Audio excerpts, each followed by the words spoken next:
Olá! Hoje nós vamos apresentar um estudo sobre a reciclagem de sucata de joias para a recuperação hidrometalúrgica de ouro e prata. Os metais nobres ao longo da história são materiais desejados devido às suas propriedades físicas e químicas e também o seu alto valor econômico. Nas joalherias, os metais mais utilizados são o ouro e a prata, que, por serem maleáveis, necessitam ser misturados com outros metais para que aumente a sua resistência e dureza. Esses metais utilizados para o aumento de dureza e resistência são o cobre, o zinco, o paládio, o níquel e a própria prata, no caso de misturar-se com o ouro. Esses metais preciosos são escassos na natureza e, conforme a sua exploração aumenta com o passar dos anos, a sua proporção diminui em comparação com a oferta disponível. Por esse motivo, o preço tem se elevado com o passar dos anos. Sendo assim, a reciclagem de metais nobres tem se tornado cada vez mais importante e merece atenção para que se faça da maneira correta. A produção de joias requer um controle da produção, pois uma quantia mínima desperdiçada gera um prejuízo considerável.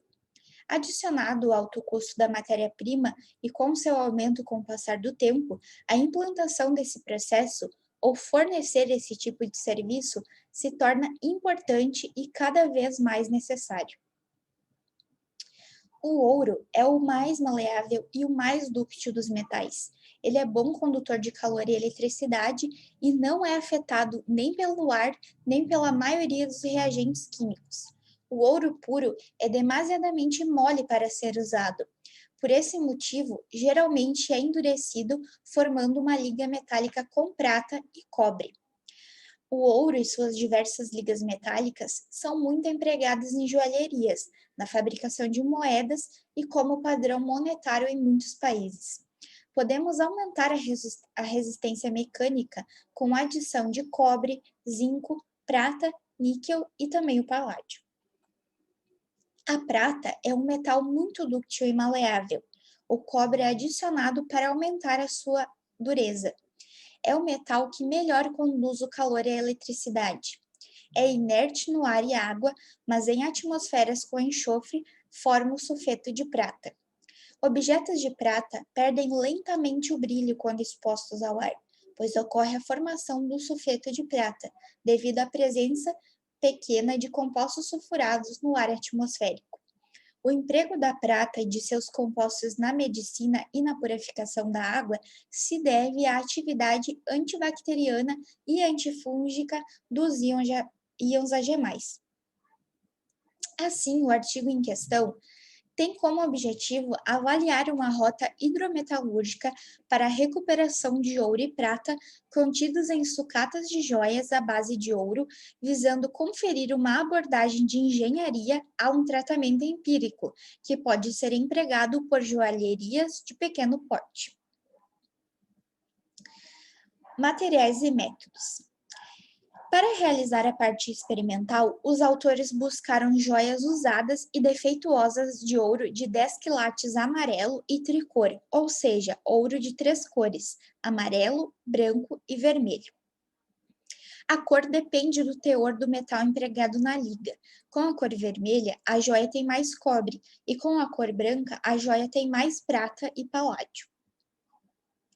Essas amostras foram separadas inicialmente em 6 grupos: correntes, pulseiras, anéis, pingentes, brincos e outros. Em seguida, as peças de cada grupo foram separadas de acordo com tamanho, tipo e cor, formando 17 subgrupos. As peças mais representativas de cada subgrupo foram analisadas por microscopia eletrônica de varredura acoplada a espectrômetro de raios-x dispersivo em energia, para identificar os metais presentes e seus respectivos teor na liga. Desse modo, após o conhecimento do teor de prata nas amostras e fundamentado no fato de que teores de prata acima de 10% não são recomendados para uma lixiviação com água régia, as amostras foram reagrupadas em dois grandes grupos. Grupo A, acima de 10% de prata, e grupo B, abaixo de 10% de prata. De cada grupo, caracterizam-se limalhas pelos métodos de difração de raio-x, DRX, fluorescência de raio-x, FRX, e pelo método de MEV EDS. Por fim, as amostras dos licores de lixiviação com HNO3 e água régia foram caracterizadas por espectrometria de absorção atômica. A rota adotada consistiu de uma lixiviação preliminar das amostras com HNO3 para extrair a prata, seguida de uma lixiviação com água régia do resíduo sólido da lixiviação anterior para solubilizar o ouro contido. Para realizar a etapa de lixiviação, alguns parâmetros típicos foram avaliados com o emprego de um planejamento estatístico de experimentos pelo método fatorial completo e 2 níveis experimentais. As condições experimentais ótimas para a máxima extração metálica foram determinadas pelo método estatístico do passo ascendente. E assim, os licores de lixiviação foram tratados visando a recuperação do ouro e da prata. Bom, como vimos no fluxograma, inicialmente foi realizada uma lixiviação com HNO3 para extrair a prata a partir das limalhas homogeneizadas dos grupos A e B. Nas etapas de lixiviação foram avaliadas algumas variáveis consideradas mais importantes, tais como o tempo de lixiviação, a temperatura da solução aquosa de lixiviação e a relação sólido-líquido. Na tabela 1, podemos observar o planejamento estatístico dos experimentos pelo método fatorial para a lixiviação com HNO3. Nesse caso, a otimização foi realizada para maximizar a extração da prata. Enquanto que, na lixiviação com água régia, a otimização dos parâmetros visou maximizar a extração do ouro, como podemos observar na tabela 2. E assim, ambos os licores de lixiviação foram tratados visando a recuperação da prata e do ouro. Na terceira seção do artigo, é possível verificar os resultados da caracterização das amostras, os dados obtidos através da lixiviação com ácido nítrico e água régia, e, por fim, como ocorreu a recuperação do ouro e da prata. Com o objetivo de identificar os metais e determinar os seus teores, os resultados da caracterização realizada nas limalhas de amostra dos grupos A e B mostraram que ambas amostras possuem os mesmos metais formadores da liga, apresentando diferença apenas nos seus teores. Os resultados da análise por difração de raio-x indicaram que ambas amostras contêm ouro, cobre e zinco entre os principais metais formadores da liga. Logo, a análise de fluorescência mostrou que ambas amostras possuem ouro, prata e cobre em altos teores. E as análises por MEV e EDS identificaram que os principais metais na liga foram o ouro, prata, cobre, zinco, estanho e níquel, concluindo também que as ligas não contêm cádmio nem rubídio. Para complementar a identificação dos metais e seus teores, os licores de lixiviação foram caracterizados quimicamente por AA. Os resultados comprovaram que as amostras do grupo A possuem um teor acima de 10% de prata, e as amostras do grupo B possuem um teor abaixo de 10%. Com essa caracterização química, foi definido que os principais metais que formam as ligas de ambas amostras são o ouro, prata e cobre. Além disso, as amostras apresentaram também zinco e níquel, elementos comumente empregados na elaboração das ligas de joias de ouro.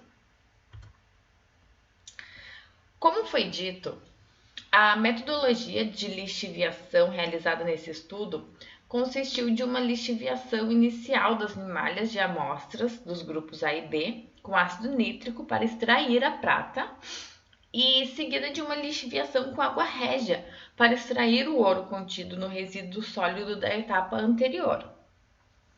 Na lixiviação com ácido nítrico, foi obtido 3 produtos: o licor de lixiviação dos metais solubilizados da amostra, a prata precipitada na forma de cloreto de prata pela adição de cloreto de sódio ao licor e o resíduo sólido de ouro, que não reagiu com ácido nítrico. E para a lixiviação com água régia, o resíduo sólido de ouro empregado nos testes foi o resultado da lixiviação com ácido nítrico, e o único produto obtido nessa lixiviação com água régia foi o licor devido à total solubilização da amostra. Assim, as amostras dos licores gerados em cada experimento foram encaminhadas para análise química, visando determinar a concentração de ouro, prata e cobre, que são os metais com maior teor na liga. Os resultados apresentados para os teores de prata solubilizados nos licores de lixiviação com ácido nítrico foram numa faixa de 60% a 100% no grupo A e de 70% a 100% no grupo B. E os resultados apresentados para os teores de ouro solubilizados nos licores com água régia foram numa faixa de 50% a 100% no grupo A e de 86% a 100% no grupo B. Bom, então agora vamos falar da principal parte, né? Que é a recuperação dos metais. Nessa etapa foram selecionados alguns métodos para avaliar a recuperação dos metais. A escolha do método mais adequado foi fundamentada nos resultados obtidos através de 3 métodos testados, ou seja, foi avaliado o teor de pureza obtida, a simplicidade do método e o custo de operação. Após testar algumas rotas, pode-se concluir que, pelo teor de prata atingido, foi 94%, né? O método mais indicado para recuperar a prata foi a calcinação de cloreto de prata, a partir da precipitação com adição de cloreto de sódio, que é um reagente simples e de baixo custo. E o método mais indicado para a recuperação do ouro foi através da precipitação com a adição de sulfato ferroso ao licor de água régia. A partir dos ensaios, foi possível concluir que o planejamento estatístico de experimentos foi essencial para encontrar as condições mais adequadas de temperatura, tempo e concentração, e assim alcançar a máxima extração dos metais de interesse, comprovando que é possível, sim, realizar a recuperação de metais preciosos em escala de bancada laboratorial, obtendo praticamente 100% de aproveitamento, através de métodos simples, eficiente e economicamente viável. Enfim, a rota hidrometalúrgica obtida no artigo em questão contempla o objetivo inicial, conferindo uma abordagem de engenharia a um tratamento empírico, que pode ser empregado por joalherias de pequeno porte.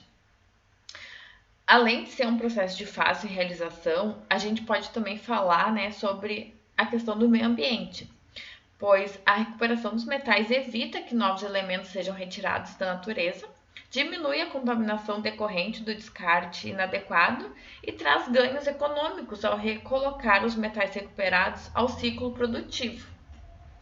Então, esse foi nosso trabalho. Espero que tenham gostado. Muito obrigada!